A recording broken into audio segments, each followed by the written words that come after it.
President Trump says that the 1,000 troops he ordered to leave Syria will stay in the Middle East. And he's putting intense economic pressure on Turkey to try to stop its attacks on the Kurds. But he's facing intense criticism at home, even from his own party. CBS 2's Jessica Layton here now with more on all of this. Jessica. Maurice and Christine, now remember, the president campaigned on the promise to get the troops out of areas of never-ending war.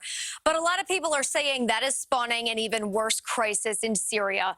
President Trump spoke with the president of Turkey today, trying to persuade him to end the violence. And Vice President Mike Pence is prepared to further those talks with a trip to Turkey. We want an immediate ceasefire.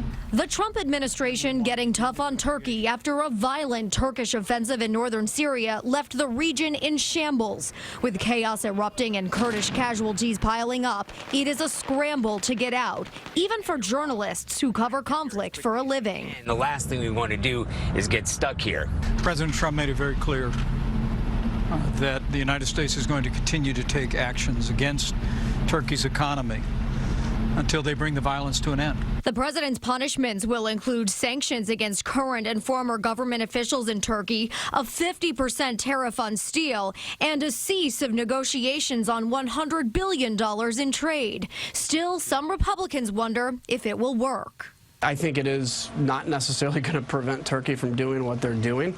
This has been Turkey's dream for a long time, and the president basically gave the green light to do it. The Turkish invasion followed President Trump's order this weekend to pull back about 1,000 U.S. troops from northern Syria, reassigning them to a different area in the region. And to have American forces come out of harm's way has always been a priority for this president. But Senate Majority Leader Mitch McConnell issued a statement Monday saying he's concerned about events in Syria that could lead to a resurgence of ISIS.